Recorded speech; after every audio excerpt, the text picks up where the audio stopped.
પહેલી વખત જોયું છે એટલે જે કર્યું એના બદલ થેન્ક યુ, પણ ખાલી બીજી 30 મિનિટ ખાલી 30 મિનિટ માટે હજી શાંતિ જાળવો, જેથી કરીને આપણો આખો કાર્યક્રમ સફળતાપૂર્વક આગળ જાય.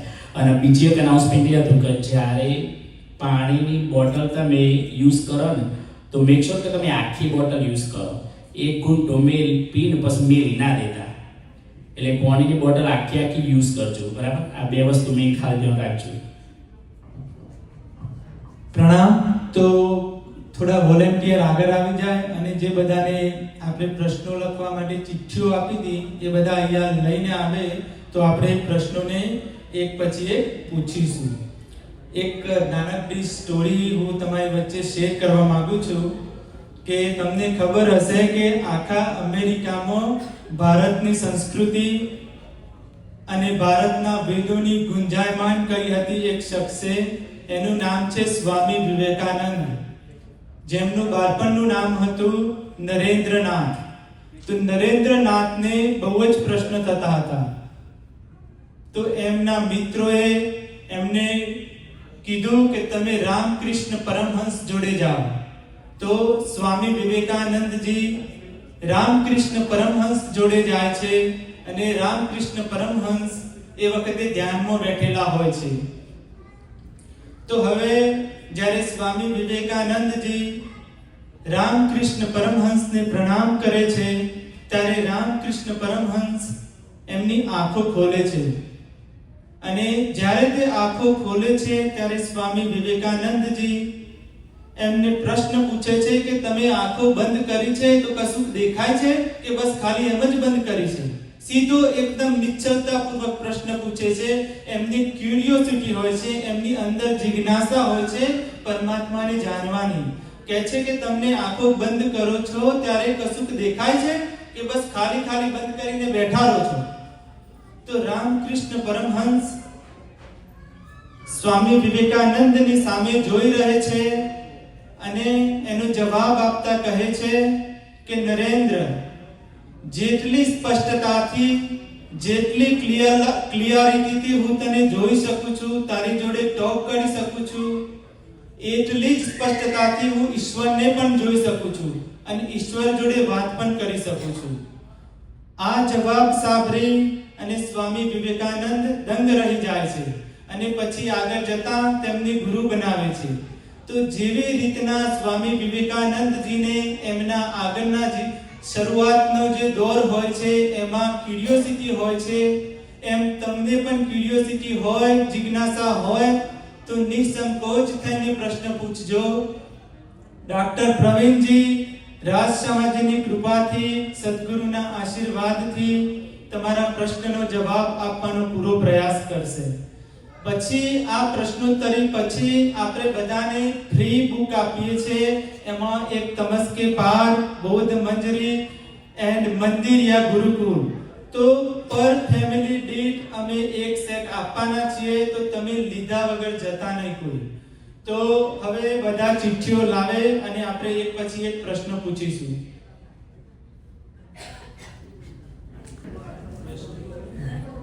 ओके, तो पहला प्रश्न यहाँ पे पूछा है किसी ने कि श्री प्राणनाथ जी कौन है? पहला प्रश्न है कि प्राणनाथ जी कौन है. जैसा मैंने कहा कि जब मेहराज जी के अंदर उनको परमात्मा का साक्षात्कार होता है, उपनिषद का एक वाक्य है ब्रह्मविदो ब्रह्मेव भवति, कि ब्रह्म को जानने वाला ब्रह्म के समान बन जाता है. तो उन्हें जब परमात्मा का साक्षात्कार होता है, जो क्षर और अक्षर से परे, जिसे गीता ने कहा कि द्वाविमो पुरुषो लोके क्षर अक्षर एव च क्षरा सर्वाणि भूतानि. क्षर जो है वो संसार का जो समस्त नश्वर संसार है उसे क्षर पुरुष कहा गया. कूटस्थ अक्षर उच्यते, और उससे परे अक्षर है परम पुरुषस्य तु अन्यः, उससे भी परे परम पुरुष है. तो वो जो परम पुरुष जिसे तारतम वाणी की भाषा में राज कहा गया, जिसे तारतम वाणी की भाषा में युगल स्वरूप राज श्यामा जी कहा गया, प्राणनाथ कहा गया, वो जब मेहराज के हृदय में आकर के विराजमान हो जाते हैं तो सभी उनके साथ के जो लोग हैं, जो सुंदर सात हैं, वो उनके अंदर उसी आत्मिक स्वरूप का दर्शन करते हैं और उन्हें प्राणनाथ के नाम से संबोधित करते हैं। प्राणनाथ का मतलब है जो हम सबकी आत्माओं का, जो प्राणों का नाथ है। जैसे संसार में संबंध होता है, तो जिसका हमारी आत्मा के साथ शाश्वत संबंध है, जो हमारी आत्मा का प्रियतम है, वो प्राणनाथ है। और जब वो प्राणनाथ उसकी एक झलक मेराज के अंदर उतरी, तो उनके साथ में जो सुंदर साथ थे, उन्हें उस दिन से प्राणनाथ कह करके पुकारना शुरू किया।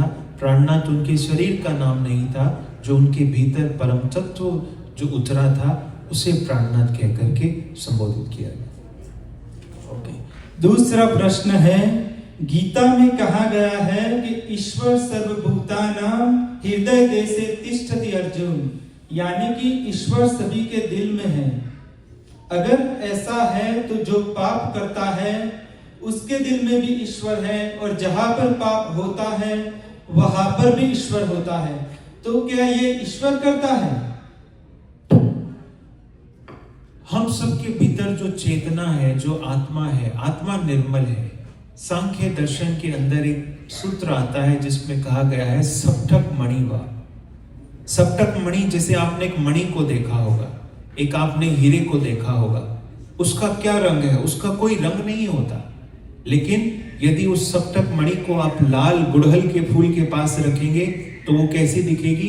लाल रंग की। यदि उसे सफेद गुलाब के पास रखेंगे तो वो कैसी दिखेगी? सफेद। और यदि उसे काले रंग के फूल के पास रखेंगे तो वो कैसी दिखेगी? काले रंग की दिखेगी। मणि तो एक है और उसका कोई रंग नहीं, उसमें कोई विकार नहीं, लेकिन जिस जिस रंग के फूल के संपर्क में वो आती है, वैसी वैसी वो प्रतिभासित होने लगती है। हम सब के भीतर वही एक चेतन है जो निर्मल है, जो उस मणि की तरह निर्विकार है। लेकिन हम सब का जो मन है, जो अंतस्करण है, वो सबका अलग अलग है। कोई व्यक्ति ऐसा है जिसका अंतस्करण सफेद फूल की तरह है, तो वो जो निर्विकार मणि उसके संपर्क में आती है तो उसके जीवन से सत्य भासता है। कोई व्यक्ति ऐसा है जिसका अंतस्करण लाल फूल की तरह रजोगुण से युक्त है, तो उसके साथ जब उस चेतन निर्विकार आत्मा का संसर्ग होता है तो वो रजोगुण की भांति भासता है। वो व्यक्ति रजोगुणी होगा, संसार की कामनाएं करेगा, संसार का चिंतन करेगा। और यदि किसी का अंतस्करण मन जो है वो तमोगुण यानी काले फूल से ग्रसित है, तो उसके साथ वो निर्विकार आत्मा तमोगुण व्यक्ति की तरह भासती है। जैसे दुर्योधन है, शकुनी है, एक ही आत्मा है।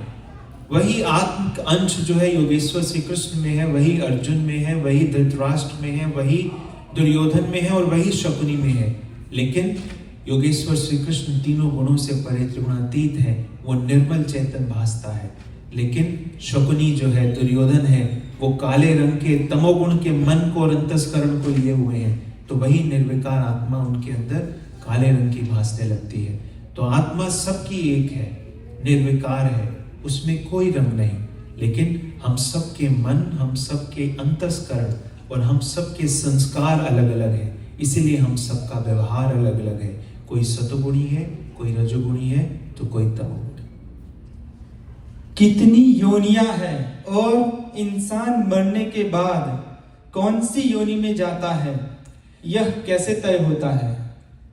हमारे धर्म ग्रंथों में 84 लाख योनियों का वर्णन आता है, और आज तो विज्ञान भी मानता है कि तकरीबन 80 से 90 लाख के आसपास संसार के अंदर जितने भी चेतन प्राणी हैं वो सब मिलाकर के इतने हैं।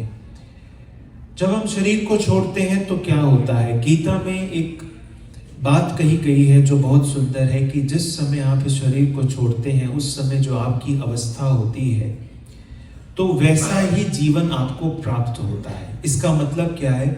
इसका मतलब ये नहीं है कि जीवन भर हमने पाप किया और अंतिम क्षण में जो है राम राम का जाप किया तो हम जो है मुक्ति को प्राप्त होंगे। जैसा जिसका संस्कार होता है वैसा ही जीवन लेने पर आप विवश होते हैं। यदि आपने रजोगुण के संस्कार एकत्रित किए तो आप ऐसे ही जीवन में जाओगे जहां रजोगुण की प्रधानता होगी। यदि आपने तमोगुण के संस्कार एकत्रित किए तो आपका अगला जीवन ऐसा ही होगा क्योंकि जो विषय है, जो वासनाएं हैं, वो आपको खींच करके ले जाती हैं। जैसे कहीं पर यदि फूल खिला है तो जो फूल की महक है वो भंवरों को अपने आप खींच लाती है। उसी प्रकार जैसे हमारे मन की अवस्था होती है, जैसे हमने संस्कार बनाए हैं, वही संस्कार हमें आगे लेकर के जाते हैं अगले जन्म की यात्रा पर। इसीलिए कहा जाता है, योगेश्वर श्री कृष्ण ने अर्जुन से कहा कि तू तमोगुण की अवस्थाओं को छोड़ और रजोगुण की अवस्था में आ, और रजोगुण की अवस्था को छोड़ करके सतोगुण की अवस्था में आ। और उसके बाद कहा त्रैगुण विषय वेदा निस्त्रिगुण्य भवार्जुना, कि तू तीनों से परे उठ करके उस त्रिगुणातीत अवस्था का संकल्प ले। तो ये हमारे पूरे जन्म के जो संस्कार है, जैसे हमने अपने चित्त पर संस्कार एकत्रित किए, वो निर्णायक बनते हैं कि इस जीवन को छोड़ने के बाद अगले जन्म में हमारी क्या गति होगी। सीड आया या ट्री आया, जीव और शिव एक या अलग, सुख और दुख कौन भोगे, जीव और शिव जो ने देखने की दृष्टि कहा था। जीव या शिव, शिव या पहले क्या आया? फर्स्ट सीड और ट्री। सीड या ट्री, ये एक विषय है। साधारण भाषा में हम बोलते हैं कि मुर्गी पहले आई या अंडा पहले आया। हमेशा ये मन में प्रश्न उठता है कि संसार कैसे बना, क्या उत्पत्ति है। अगर हम वेदों का और ग्रंथों का अवलोकन करते हैं तो ये समझ में आता है कि जो सृष्टि है, सृष्टि का प्रवाह अनादि रूप से चल रहा है। जब हम नहीं थे तब भी ये संसार था, जब हम नहीं रहेंगे तब भी ये संसार रहेगा। प्रवाह अनादि है। और जब हम अनादि कहते हैं, अनादि का मतलब होता है कि उसका कोई फर्स्ट डे और कोई लास्ट डे नहीं। तो इसलिए ये कहना कि कौन पहले आया, उसको किसी भी तरह से समझा नहीं जा सकता। लेकिन होता क्या है, उपनिषद में एक वाक्य आता है कि एको अहम बहुश्याम, कि सृष्टि के बनने से पहले जब कुछ भी नहीं था, ऋग्वेद के अंदर, ऋग्वेद का एक सूक्त है जिसमें कहा गया न सद आसीत न असत तदानीम न शीत रजो न वयो मा परोयत, कि एक समय ऐसा था जब सत भी नहीं था, असत भी नहीं था, ये संसार भी नहीं था और इस संसार का सूक्ष्म मंडल भी नहीं था। लेकिन उस समय इस सृष्टि की कामना को लिए ब्रह्म अपने धाम में विराजमान था। और एको अहम बहुश्याम, उसका एक संकल्प होता है, मैं एक हूं और अनेक हो जाऊं, और उसके संकल्प से ये जो सृष्टि है ये उत्पन्न हो जाती है। जिसे हम सरल भाषा में कहते हैं कि परमात्मा की जो सृष्टि इसका सृजन करती है वो ब्रह्मा है, परमात्मा की जो सृष्टि इसका संचालन करती है वो विष्णु है, और परमात्मा की जो शक्ति इसका संहार कर कर वापस अपने भीतर समेट लेती है वो क्या है, वो शिव है। यही परमात्मा की तीन शक्तियां हैं। तो प्रवाह तो अनादि है, ये नहीं कहा जा सकता कि कौन पहले आया। लेकिन यदि हम सूक्ष्म दृष्टि से अवलोकन करें तो जब सृष्टि नहीं भी होती उस समय भी जो परमात्मा है वो रहता है, लेकिन अपनी जब उसके भीतर कामना होती है कि संसार का सृजन हो तो उसकी एक इच्छा मात्र से, एक संकल्प मात्र से ये नाना प्रकार के जो जीव हैं इनका उद्भव होता है, और उसी के एक संकल्प से सब उसी में समा जाते हैं। आपने कहा इस भौतिक तन के लिए धन कमाया, पद कमाया, लेकिन आत्मा के लिए क्या कमाया? हम आत्मा का घर क्या है और कैसे आत्मा के लिए कमाया जाता है, आत्मा के लिए कैसे कमाया जाता है, उस पर थोड़ा प्रकाश दीजिए। आत्मा के लिए कैसे कमाया जाए? इस संसार में हम आते हैं, ये जो संसार है ये हम सबके सामने एक अवसर पैदा करता है। आपने बुद्ध की कहानी सुनी होगी।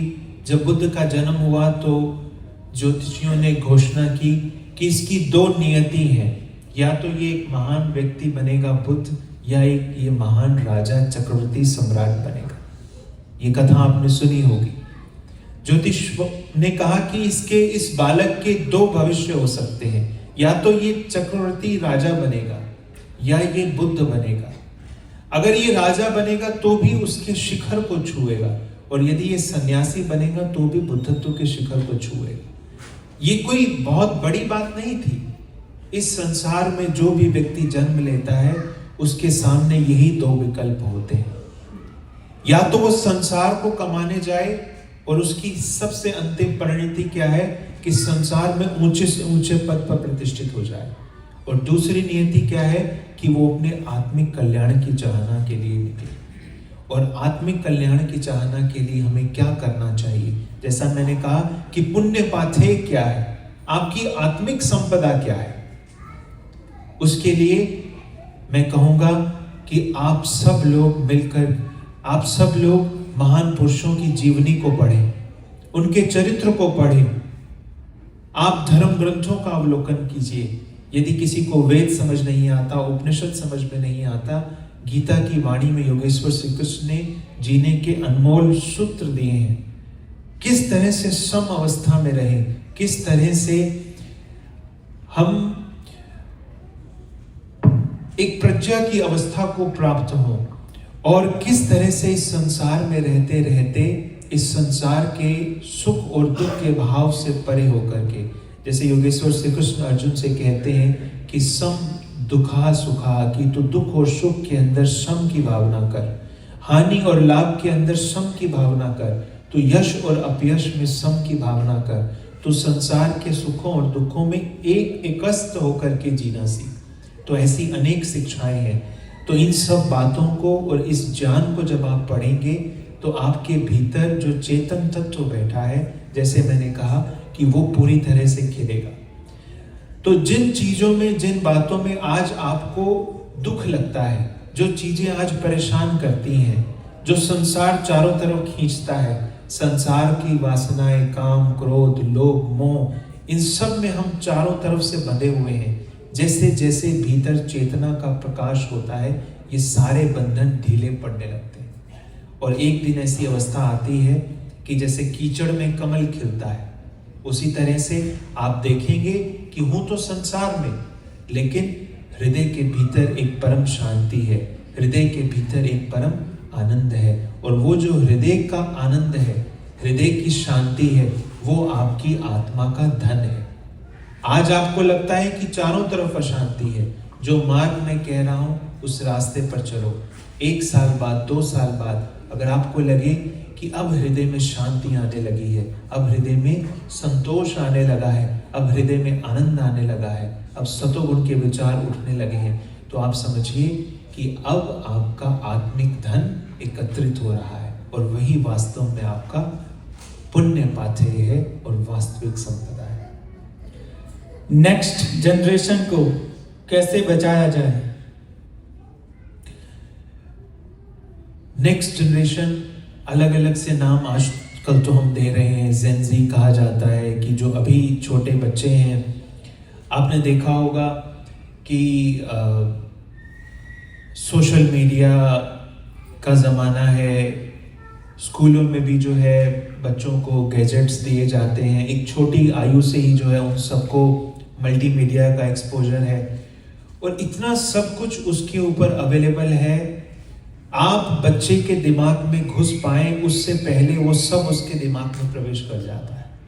और ख़ास तौर पर तो यहाँ की जिस तरह से शिक्षा प्रणाली है, बहुत सी बातें अच्छे भी हैं, लेकिन कई बातें ऐसी हैं जो उनके विकास के लिए बाधा भी बन सकती हैं। जैसे मैं कई बार कहता हूँ कि जैसे पढ़ाया जाता है कि जो माता पिता हैं उनको बच्चों का माता पिता नहीं बनना चाहिए, उनका मित्रवत बन करके रहना चाहिए। आप उनके मित्र बन जाओ, आप उनके फ्रेंड्स बन जाओ।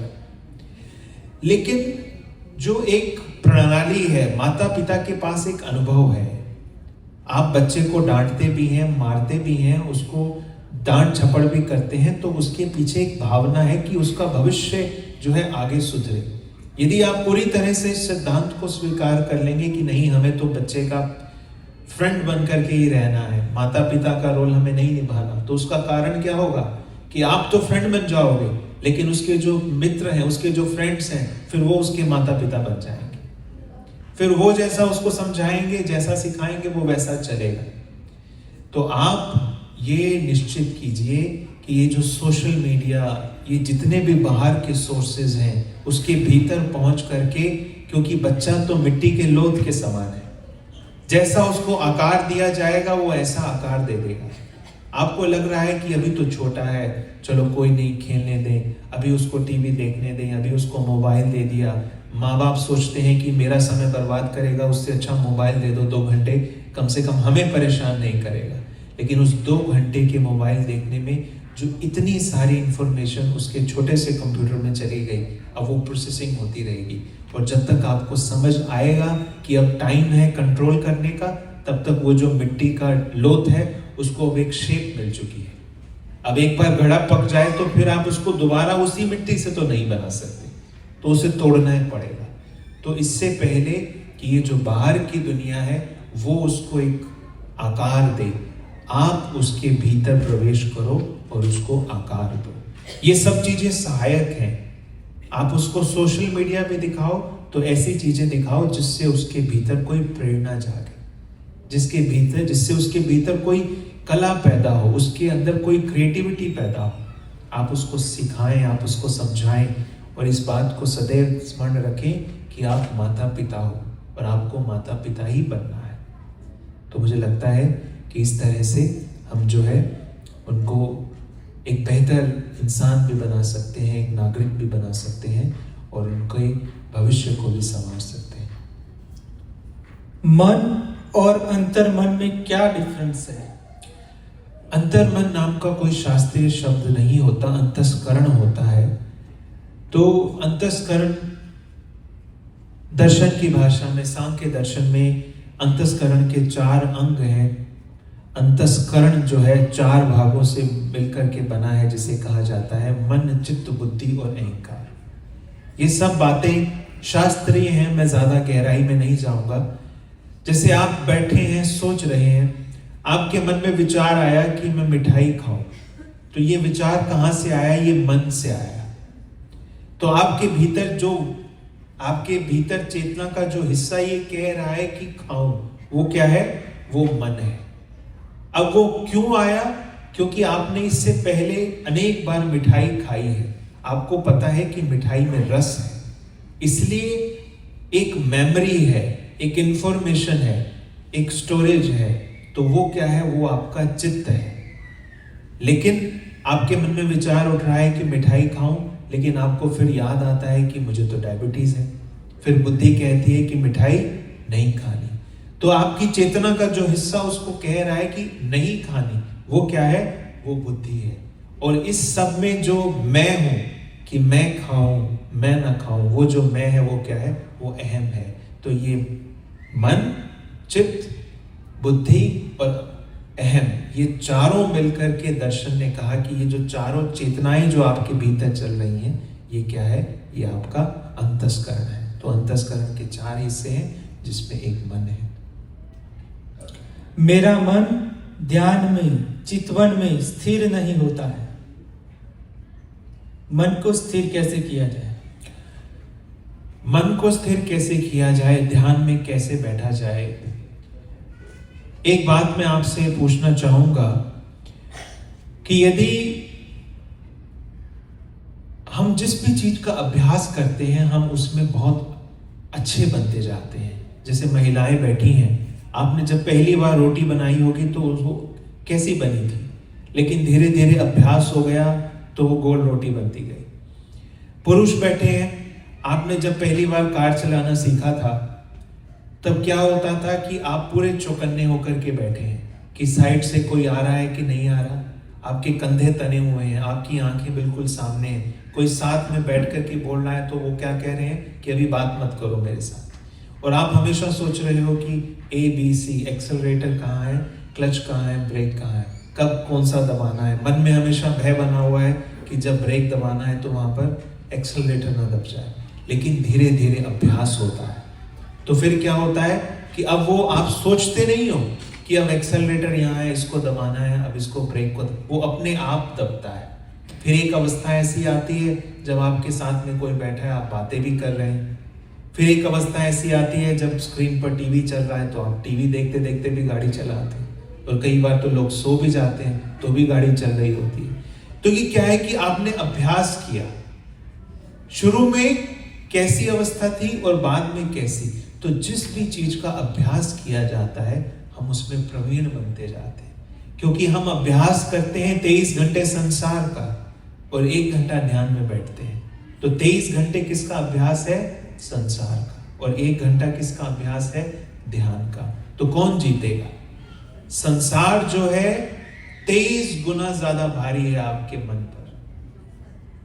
तो आप सोच ही नहीं सकते कि आप ध्यान में बैठेंगे और ध्यान लग जाएगा।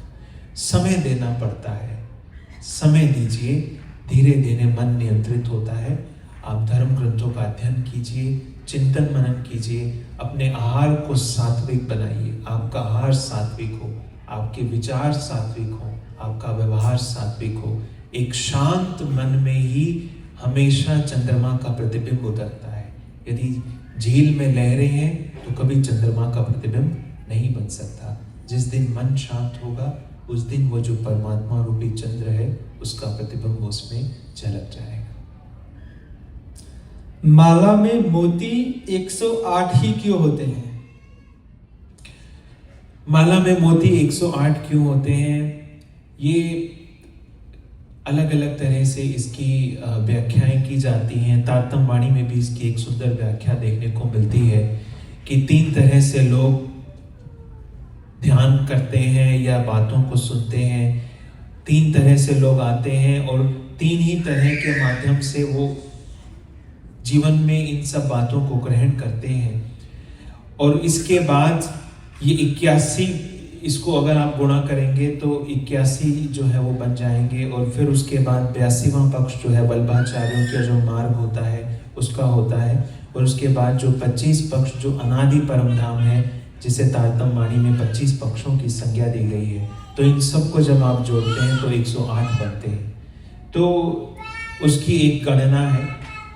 लेकिन हमें जब भी हम किसी का स्मरण करें या जब भी हम किसी पर अपना ध्यान केंद्रित करें, हमारे मन में भाव यही होना चाहिए कि हम परमात्मा के नाम को, किसी भी पुण्य कर्म को गिनती नहीं दे सकते। वो शब्दों से परे है, वाणी से परे है, संख्या से परे है और हमारा जो भाव है वो प्रधान है। तो मैं यही कहूँगा कि इसकी व्याख्याएं तो हैं, लेकिन परमात्मा को पुकारना, परमात्मा का नाम लेना, उसको किसी भी तरह से नंबर, संख्या की परिधि में नहीं बांधना चाहिए। वो पवित्र हृदय की पुकार है। कोई एक बार पुकारता है तो उसकी पुकार में इतनी सघनता होती है कि परमात्मा द्वार पर पहुंच जाता है। और कोई हजारों पुकार लगाए, लेकिन यदि उसमें पवित्रता नहीं है, यदि उसमें प्रेम नहीं है, तो उससे कोई लाभ नहीं हो। जीवन में भेदभाव क्यों होते हैं? ईर्ष्या भाव क्यों होते हैं? ईर्ष्या भाव क्यों होता है? जैसे मैंने बताया कि हम सब के भीतर जो आत्मा है वो है उस सप्तक मणि की तरह, लेकिन जीव के संस्कार अलग अलग है। जब हम रजोगुण से थक जाते हैं, जब जीवन में रजोगुण की प्रबलता आती है, तो हम संसार की तरफ भागते हैं। आपने देखा होगा कि जीवन में कभी ऐसा समय आता है जब हमें लगता है और से और धन, और से ज्यादा संचय करूं, एक नई गाड़ी, एक नया है। मन में जो द्वेष है, जो प्रतिस्पर्धा की भावना है, वो रजोगुण का लक्षण है। तो यदि जीवन में रजोगुण की प्रधानता होती है तो इससे इस प्रकार के लक्षण पैदा होते हैं। और इसी तरह जब जीवन में तमोगुण प्रधान हो जाता है तो उससे जीवन में आलस्य आता है, निद्रा आती है, जीवन में प्रमाद आता है। और सतोगुण की प्रधानता होती है तो जीवन में सुख, जीवन में आनंद, जीवन में एक समत्व की भावना आती है। और हम सब लोग इन्हीं 3 गुणों में ऊपर नीचे होते रहते हैं। हर किसी के जीवन में कुछ समय ऐसा होता है जब सतोगुण की प्रधानता होती है, कुछ समय ऐसा होता है जब रजोगुण प्रधान होता है, कभी तमोगुण प्रधान होता है। तो उसी के हिसाब से जीवन में अनेक विचार और व्यवहार हमारे बदलते रहते हैं। तो धर्म ग्रंथों का यही संदेश है कि हमें सत्गुण के अंदर स्थित होना चाहिए। लाइफ में अगर कोई गोल अचीव करना है तो लक फैक्टर होता है या नहीं? अगर है तो वो क्या है? लक हाँ, लक जैसा कुछ होता है। देखो ऐसा है, जीवन में यदि हमें कुछ भी पाना है तो उसके लिए पुरुषार्थ सबसे जरूरी है। There is no alternative to hard work. जो कठोर परिश्रम है उसका कोई भी विकल्प नहीं है। हो सकता है कि किसी के जीवन में कोई चीज, कोई वस्तु किसी को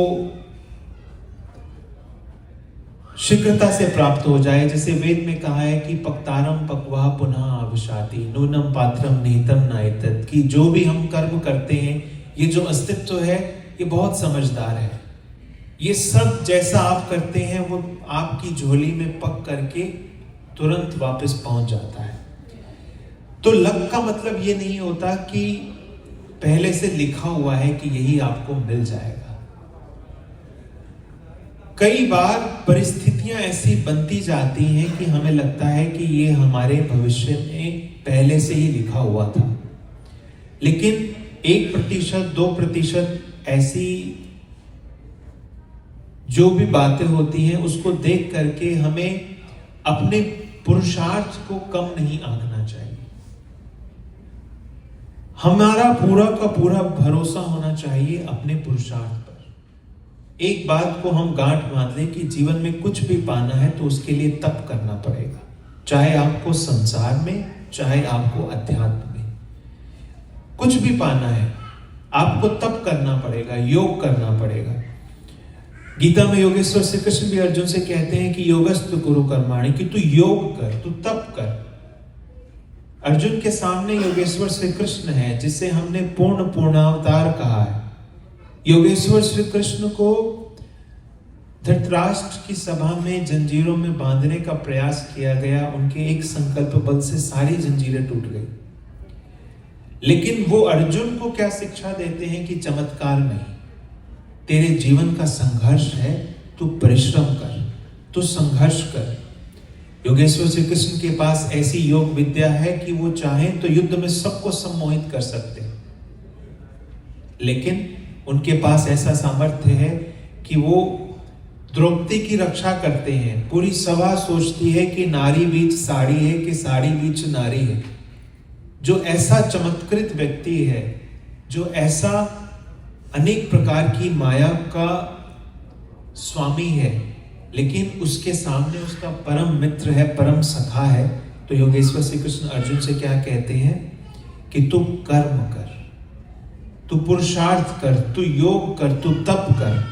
तो ये सब हमें जीवन में यही संदेश देता है कि निश्चित तौर पर जो भी हमारे संचित कर्म हैं वो हमें फल देते हैं, किसी ना किसी रूप में हमारे पास पहुंचते हैं, लेकिन हमें पूरा परिश्रम के ऊपर अपना पूरा भरोसा करना चाहिए, चाहे संसार हो, चाहे अध्यात्म हो। नीति का एक कथन है कि सोए हुए शेर के मुंह में कभी भी हिरण प्रवेश नहीं करता। शिकार तो करना पड़ेगा, परिश्रम तो करना पड़ेगा। तो हम सब परिश्रम करें, तप करने की आदत डालें। क्या किसी के बुरे कर्म धुल जाते हैं? अगर वो दान करे या फिर गंगा में नहाने जाए तो जो बुरे कर्म जितने किए हैं क्या वो धुल जाते हैं? बुरे कर्म धुल जाते हैं। ये प्लस माइनस नहीं होता है कि जैसे आपने किसी को 5 रुपए दिए, उसने आपको 3 रुपए वापस लौटाए, तो अब 2 रुपया बाकी बैलेंस बच गया। यहाँ पर जो भी आपने किया है, आपके पुण्य एक तरफ है और आपके पाप एक तरफ है। कोई आपको हर किसी का भोग करना है। जो पुण्य कर्म है वो आपके जीवन में स्मृति लेकर के आएंगे, और जो पाप कर्म है वो आपके जीवन में कुछ भी अशंकित लेकर के आएंगे।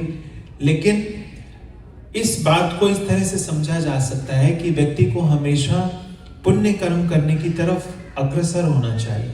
आप कोई भी काम कर रहे हैं, दान कर रहे हैं, तो आप लोक कल्याण की भावना से कीजिए। जैसे कहा जाता है कि नेकी कर दरिया में डाल। जहां पर भी कामना पैदा होगी, वो जो कामना है, वो जो वासना है, चाहे आप भला कार्य भी कर रहे हैं, तो कहीं ना कहीं उसके मूल में एक नई वासना का जन्म हो जाएगा। जैसे हम सोचते हैं कि सत्यनारायण की कथा करवा लो, गीता का जाप करवा लो, रामायण के पाठ करा लो, और हमें लगता है कि जो है हमारे जीवन में जो हमने बुरे कर्म किए हैं, हमने कभी चोरी की, हमने कभी किसी का बुरा चाहा, तो जो है इस पाठ के माध्यम से जो है हमारे वो सारे बुरे कर्म कट जाएंगे।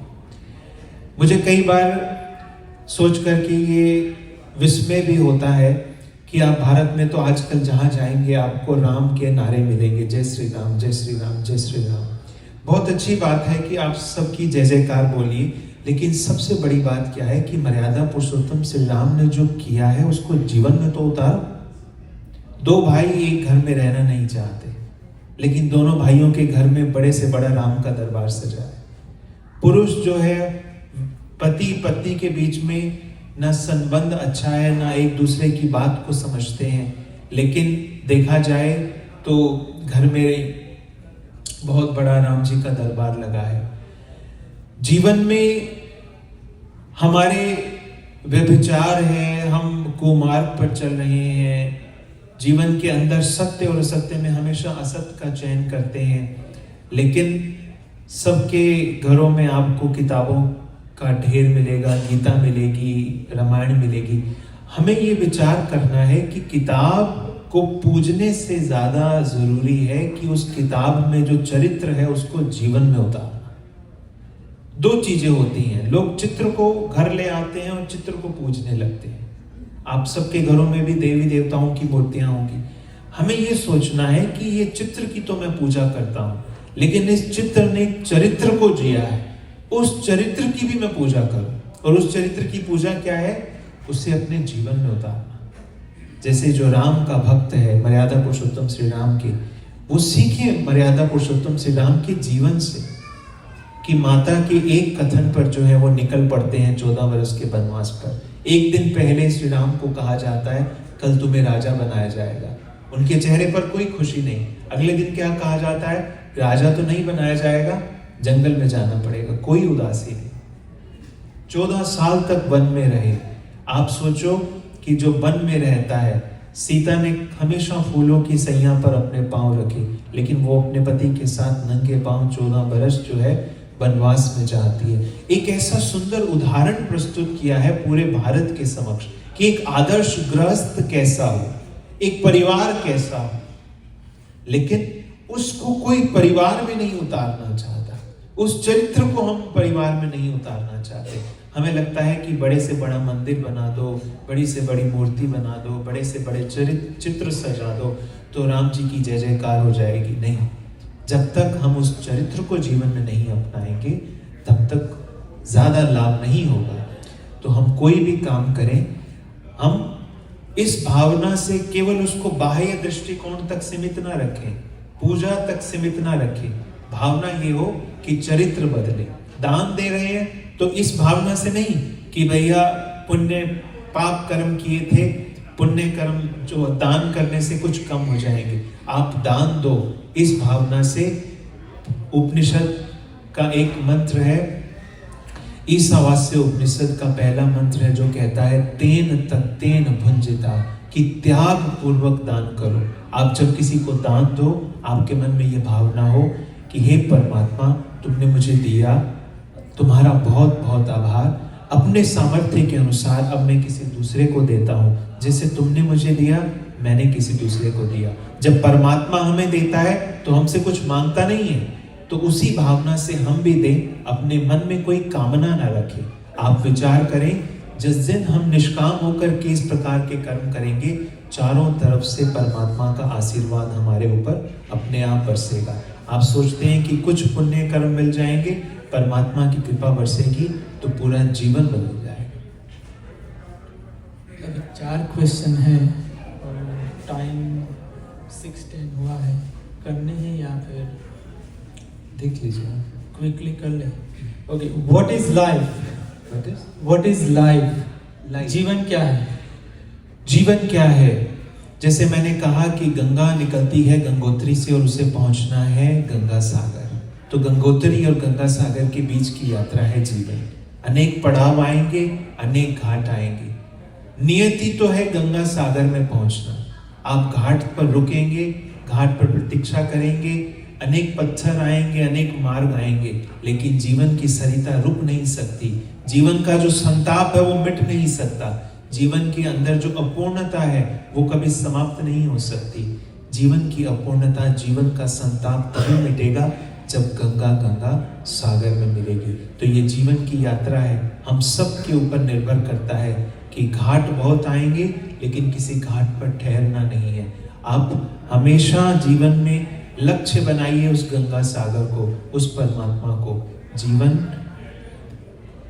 की ये जो धारा है, ये जो सफर है गंगोत्री से लेकर के गंगा सागर का, आप लक्ष्य बनाइए गंगा सागर को।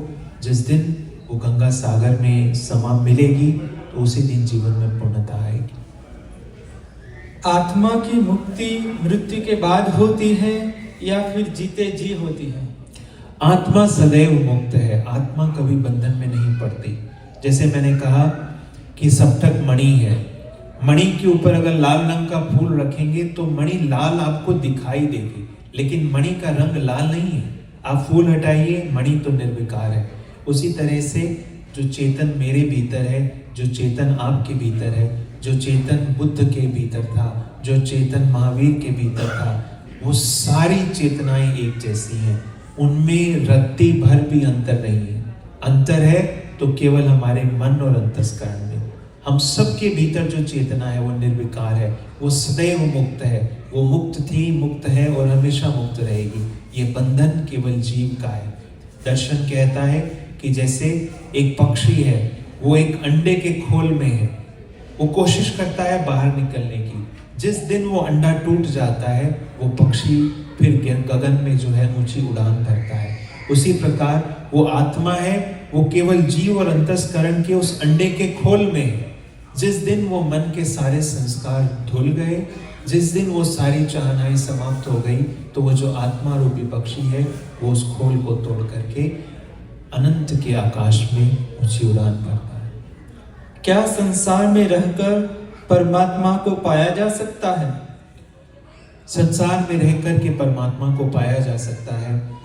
मैंने आपको उदाहरण भी दिया कि किस तरह से कीचड़ में कमल खिलता है। तारतम वाणी कहती है कि घर में रहिए, न्यारे रहिए, कीजिए अंतर में वास। घर में ही रहिए, आप अपने घर में रहो। दो रास्ते हैं। एक तो रास्ता है कि शांति के लिए हिमालय के पहाड़ पर चले जाएं, और दूसरा रास्ता है कि हिमालय की शांति को अपने भीतर ले आओ। दूसरा रास्ता सरल है। क्यों?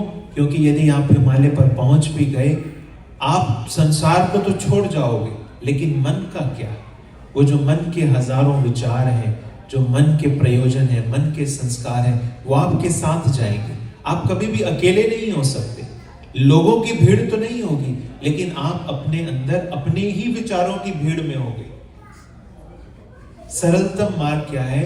जहां आप हैं, जिस अवस्था में हैं, आप उसी अवस्था के अंदर समत्व की भावना को जीना सीखिए। जीवन में सुख आए, जीवन में दुख आए, हानि हो, लाभ हो, यश हो, अपयश हो, एक समत्व की भावना में जीने का हम प्रयास करें। और आप ध्यान कीजिए, धीरे धीरे जीवन में अपने आप शांति आने लगेगी।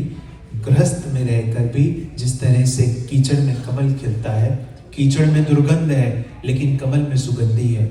कीचड़ में कुरूपता है लेकिन कमल में कोमलता है। कीचड़ में कुरूपता है लेकिन कमल में परम सौंदर्य है। तो ये उदाहरण है कि गृहस्थी के संसार के कीचड़ में भी हम कमल की तरह खिल सकते हैं। पूरा दिन हमारे मन में श्री राज्य का, परमात्मा का चिंतन रहे, इसलिए हमारे मन में पूरे दिन परमात्मा का चिंतन रहता नहीं, तो वो कैसे रहे? ऐसा क्या किया जाए जो पूरे दिन में हमारे मन में एक श्री राज्य का, परमात्मा का चिंतन रहे? पूरे दिन परमात्मा का चिंतन कैसे रहे? गृहस्थ के अनेक काम हैं। जिस भी काम को करेंगे आपको अपनी चेतना को वहां पर देना पड़ेगा। आप गाड़ी चला रहे हैं लेकिन आप ध्यान कर रहे हैं मूल मिलावे का, तो आपको सामने से आती हुई गाड़ी भी नहीं दिखेगी, हो सकता है आपकी टक्कर भी हो जाए। तो पूरे दिन चिंतन का मतलब ये नहीं है कि आप बस पूरा दिन सुबह से लेकर के राजी राजी राजी राजी राजी या परमात्मा राम राम राम राम राम कर रहे हैं। पूरे दिन चिंतन का मतलब है कि आपके जीवन में परिवर्तन आया है। जैसे आपको किसी ने कुछ कहा, आप रास्ते से जा रहे हैं, कोई यहाँ का व्यक्ति है, उसने आपको कोई बात कह दी, आपको बहुत बुरी लगी, आपके मन में भी विचार आया, उसने एक गाली दी, हमने 2 गाली दे दी। लेकिन एक समय आता है जब मैच्योरिटी आती है, तो आपको लगता है कि चलो छोड़ो, अब आगे बढ़ो। तो अब क्या है कि अब एक परिपक्वता आ गई। इसी का मतलब है कि जीवन में अब अध्यात्म आ गया। आपको बिजनेस में कोई लॉस हुआ, आप बैठ गए, डिप्रेशन में चले गए, शराब पीने लग गए, सबसे नाता तोड़ लिया, कोई डिप्रेस हो गया, किसी ने सुसाइड कर ली। लेकिन एक अवस्था ऐसी आती है कि कोई नुकसान हुआ तो अब लगता है कि कोई बात नहीं, फिर से शुरुआत करेंगे। तो जीवन के हर सुख और दुख के अंदर समत्व की भावना, जीवन की हानि और लाभ के अंदर एक सम की भावना में आप जीने का जब तरीका सीख जाते हैं, तो उसे कहा जाता है कि अब आपके जीवन में 24 घंटे अध्यात्म जो है वो प्रकट हो रहा है। हर समय हमें चैलेंजेस मिलते हैं, लेकिन आप विषमताओं में भी सम रहना सीख गए। आपकी वाणी से, आपके व्यवहार से, आपके वचनों से, आपके कर्तव्य से एक वो दिव्यता झलकने लगे। तो ये है कि आपके 24 घंटे में परमात्मा आपके भीतर प्रकट हो रहा है। तो हम ये प्रयास ये नहीं होना चाहिए कि 24 घंटे जपते रहे। प्रयास ये हो कि मेरे 24 घंटे का जो जीवन है वो परिवर्तित हो जाए। तो इसको साधें, धर्म ग्रंथों का अध्ययन करें, तारतम्य वाणी को पढ़िए, चर्चा को सुनिए, विश्लेषण जो होते हैं आपको समझ देंगे। इस तरह के जैसे भी कार्यक्रम होते हैं आप समय से पहुंचिए और जिज्ञासाओं से धीरे धीरे समाधान बनते हैं तो जीवन में परिवर्तन आता है। यही मूल मंत्र है। अब हम डॉक्टर प्रवीण जी का हृदय से धन्यवाद करते हैं, जिन्होंने हमारे बीच ब्रह्मवाणी का संदेश दिया और हमारे प्रश्नों का निवारण किया। लेकिन अब इसके बाद भोजन का आरंभ होगा, लेकिन डॉक्टर प्रवीण जी यहाँ पर है, तो अगर किसी को और भी शंका है तो आप बिंदास यहाँ आ सकते हैं और उनको पूछ सकते हैं। और आप सबका भी धन्यवाद जो आप सबने उनको शांति से सुना। सभी प्रश्न करता हूँ तो मेरा जीवन जीव को माता का गर्भ में बारंबार आता, मेरा माता का गर्भ में आना नहीं है हर जीवन को। तो ये माता का गर्भ में आना नहीं है, तो इतनी परम शक्ति कौन है जो दिखलाओ तो इसका श्रवण करूं और ये हमारा जीव का कल्याण हो जाए, ऐसा दिखाओ। ये सब मैं इसका प्रश्न कर। माता के गर्भ में आना, शंकराचार्य अपने ग्रंथों में लिखते हैं कि पुनरपि जननम पुनरपि मरणम पुनरपि जननी जठरे शयनम, कि बार बार जन्म लेना, बार बार मृत्यु का ग्रास करना, बार बार जननी के जठर में, गर्भ में आना, ये संसार के प्राणियों की नियति है। तो इस चक्र से बाहर निकलने का रास्ता शंकराचार्य ने जो सुझाया है वो, जैसे मैंने आपको कहा कि जो आत्मा है, जैसे एक पक्षी जो है वो अंडे के खोल में बंद है, और वो खोल क्या है? वो है हमारे विचार, वो है हमारे संस्कार और वो है हमारे अंतस्करण। जिस दिन विचारों का, संस्कारों का और उस अंतस्करण की खोल टूटती है तो वो जो कैद है, जो पक्षी है भीतर, वो गगन में ऊंची उड़ान भरता है। तो जिस दिन अध्यात्म के मार्ग पर ज्ञान को अर्जित करते हुए परमात्मा के कहे अनुसार दिव्य कर्म को अपना करके और हृदय में भक्ति लेकर के उस अनन्य अक्षरातीत पर प्रेम लक्षणा भक्ति से समर्पण किया जाता है, तो जीवन में वो समय आता है, वो क्षण आता है जब जो संसार के संस्कार हैं वो धीरे धीरे क्षीण होने लगते हैं और सत्य जो है वो प्रबल होने लगता है। और उसकी परम अवस्था ऐसी होती है जिस दिन सारे संस्कार जो है शून्य हो जाते हैं, और वही उसे मुक्ति कहा जा सकता है, उसे मोक्ष कहा जा सकता है, उसे आत्मा की जागृति कहा जा सकता है, उसे निर्वाण कहा जा सकता है। और उसे जो है परम मोक्ष कहा जा सकता है। तो अब हम भोजन का आरंभ करेंगे, लेकिन वो पुस्तक जो बुक्स हम आपको देना चाहते हैं तो आप बिना भूले वो बुक्स, पीछे बुक्स का काउंटर है, पर फैमिली दी 3 बुक्स दी जाएगी, तो आप उसको लेना ना भूलें। और डॉक्टर प्रवीण जी यहाँ पर बैठे हैं, अगर किसी को पर्सनली मिलना है तो हमें यहाँ आकर मिले। જમણવાર માટે પાછળ જે ઓર્ગેનાઇઝર છે કોઈ સ્પેશિયલ રિક્વેસ્ટ ખરી? ઓકે, એટલે 15 મિનિટ પછી, પણ પછી બહેનોને પહેલા આવવાનું, ભાઈઓને પહેલા આવવાનું, એવી રીતની કોઈ વ્યવસ્થા? કારણ કે ખાતે આપણને ખબર છે ને જેવું થાય છે, એટલે જો તમારી સ્પેશિયલ રિક્વેસ્ટ હોય તો આપણે અહીંયાથી એ પ્રમાણે જવા દઈએ. હા, તો પછી પહેલા બહેનો જાય, બરાબર ને? ભાઈઓ અહીંયા બેસી અને 15 મિનિટ પછી, અને પાણીની બોટલીનું યાદ રહ્યું તમને? થોડી અડધી ના મેલતા ધ્યાન રાખજો, કોઈ અડધી મેલે તો બધા વાતો કરજો આપણે એની, એટલે એવું થાય ના.